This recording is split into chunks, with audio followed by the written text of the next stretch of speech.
Welcome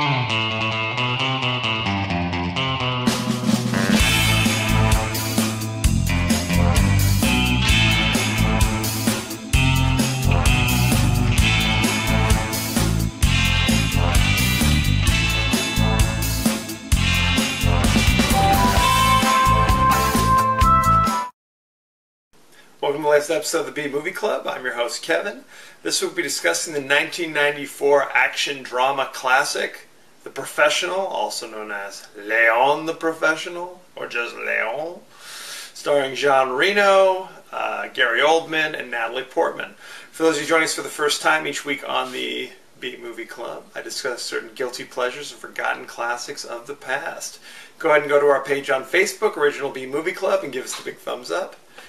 You can also go to our page on YouTube at KD9575. Don't forget to hit the subscribe button. It's absolutely free. And finally, don't forget to follow me on Twitter at the B Movie Club. If you do those things, you get the latest updates. Anytime I post a new video, new articles that I find, anything at all about movies from the past. You know what I'm saying? So spread the word. The more the merrier. You know what I'm saying? We'd love to have you. Okay? The Professional. In this one, you've got Leon, who's an Italian hitman. He's a contract killer. He's sent on these tough assignments to take out like rival mob bosses, pretty much anybody. He does have an ethic though. No women, no children. Okay? He's kind of this emotionally repressed, kind of dim-witted character, but he's the best at what he does. He lives in kind of this shabby apartment. And down the hall, there's this troubled young family. Evidently, the father's gotten involved with this crooked DEA agent named Stansfield. And he's holding a certain amount of cocaine for him secretly. But there was some kind of issue. Evidently, the guy cut the cocaine when he wasn't supposed to, something like that. So the evil DEA agent, who's crooked, shows up there with his gang and essentially murders everybody. He does not, however, murder a sweet young girl who lives there, the daughter. She had stepped out for a moment and came back just in time to witness the aftermath. Now she's afraid that the bad guys are going to get her, so she knocks on Leon's door, who she's met only briefly, and begs him to let her in secretly before the bad guys find her.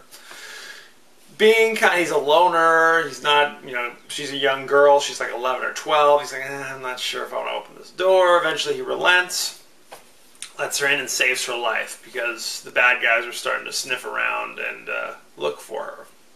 So here we go. So she lives with him. Things begin to blossom. Eventually kind of a father-daughter kind of relationship emerges here. She wants revenge because her family was killed, but specifically her little brother was also murdered in the massacre.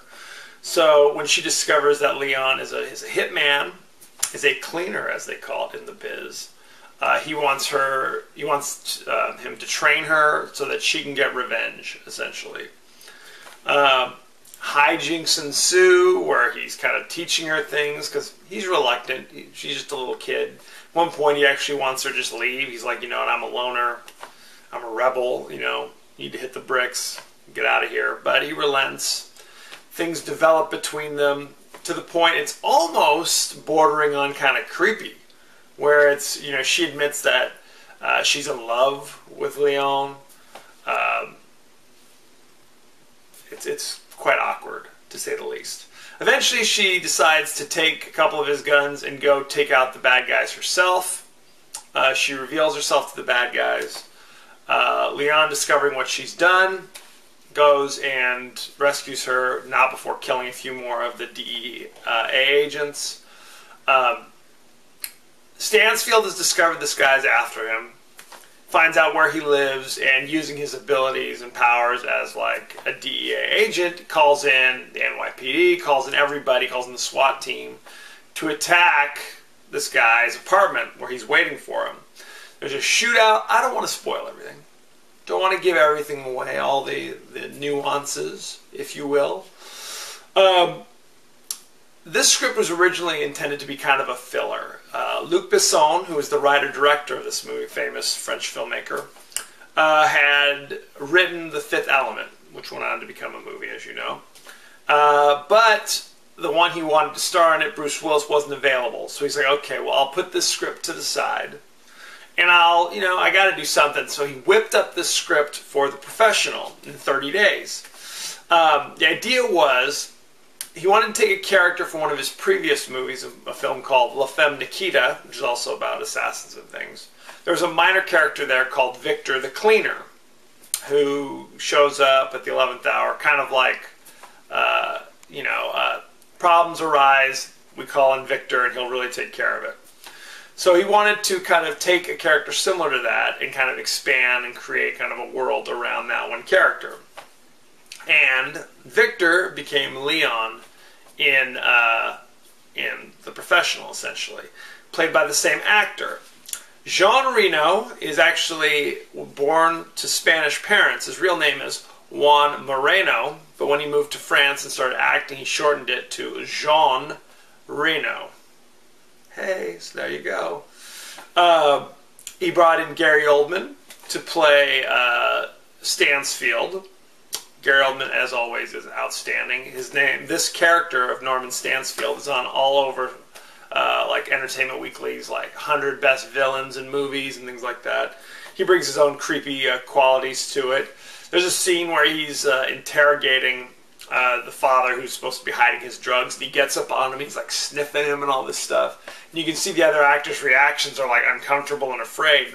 Evidently those were real reactions because he had no idea that Gary Oldman was going to get up on him like that and sniff on him. It was very creepy.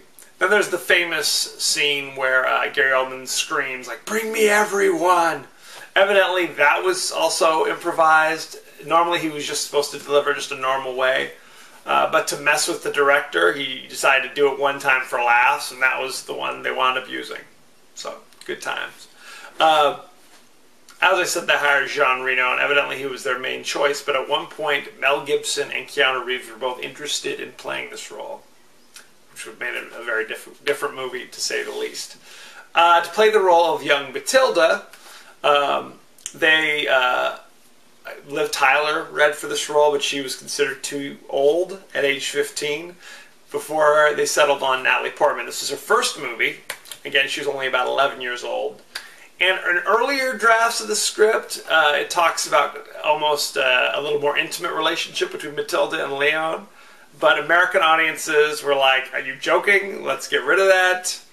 A lot of that is kind of indicative of Luc Besson's personal interests. At the time, I think he was engaged to a girl who had a short cameo in this, who he'd started dating when she was 15, when he was like 32 or something, so I don't know. Luckily, they got rid of all that craziness. Evidently, Natalie Portman's parents had an active role in what she would and would not do in this movie. Her character's supposed to smoke a lot. Her parents are like, okay, we'll let you have 5 scenes where she smokes, but she's never allowed to inhale, and at some point she has to quit, which is what happens in the movie. You see her like holding cigarettes, but you don't ever see her inhaling, and later in the movie, Leon basically makes her quit smoking. So, there you go. Good times. Jean Reno, in playing the role of Leon, has said that he wanted to play the role as kind of a childlike character, even though he was a hitman. Wanted to be kind of, emotionally kind of closed off and kind of dim-witted almost, because he didn't want there to be any kind of creepiness between him and Natalie Portman's characters. He wanted the audience to feel very comfortable with them together and sharing like room, and rather than here's an older guy and a young girl and kind of a creepy relationship. So that's a good thing. So at one point during filming, as I told you, there's a scene where the cops are all rushing a building. A guy had literally just ripped off like a liquor store and was running down the street trying to get away with his ill-gotten gains. Turned the corner and saw cops everywhere. And he was so flustered he went and turned himself in to the nearest police officer, who was really just an extra for the movie. Good times. Another interesting story about Gary Oldman's weird movie proclivities. he's a fine actor, as we all know. And oftentimes in this movie, he was called upon to improvise. There's a scene where he's wandering around the father's apartment, and he's talking about Beethoven. Oh, you like Beethoven? I like him too. Ba ba ba. That was all improvised. Evidently, they shot that scene several different times, and each time he improvised a different monologue about Beethoven. What can I say? He's a very learned man. In fact, he went on to play Beethoven a few years later in the movie Immortal Beloved. So there you go. Good times. This movie currently has a 79% fresh on Rotten Tomatoes. Hey. Like I said, even though this movie was supposed to be a filler movie for Luc Besson, it actually went on to be a much more heralded movie than The Fifth Element, which was what he was waiting to do. So, what are you going to do? Next week, moving away from this French thriller, whatever it is, into the classic sci-fi horror. I don't even know what genre it is, frankly. The 1970s version of The Island of Dr. Moreau, with Michael York, with Burt Lancaster. As a child, it was on TV all the live long day, so it's a classic. So rush out and see it. It is streaming instantly on Netflix, just like The Professional and so many others.